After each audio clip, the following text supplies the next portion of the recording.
पहिल्यापासून एक ट्रेंड राहिली आहे आपल्या इंडियन किंवा हॉलिवूडमध्ये पण तसंच आहे की तिथे त्यांनी एक ट्रेंड पकडली आहे की त्याला ग्लोरिफाय केलेलं आहे.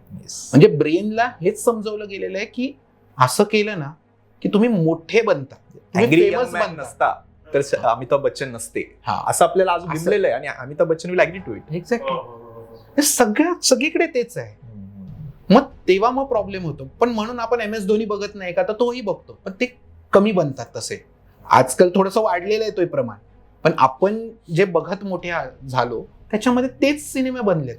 येस. म्हणजे डॉन बनवला, त्याच्यामध्ये डॉनला मोठा दाखवला, पोलिसांच्या रोलमध्ये सगळे छोटे ऍक्टर्स घेतात. मग तुम्ही जर तसं प्रोजेक्ट करणार एक 10 वर्षाच्या मुलाच्या ब्रेन वरती, तर त्याला तर तेच वाटणार आहे की हा हे बरोबर आहे. ही सिगरेट अशी पकडली ना की छान दिसतं आणि त्याला कपडे वगैरे छान देणार, त्याचं लुक एकदम शाहरुख खानच उभा करणार ना तुम्ही. आणि इकडे तुम्ही दुसरे ज्युनियर आर्टिस्ट उभे करणार, तर मग कसं चालेल? येस. तो प्रॉब्लेम येतो.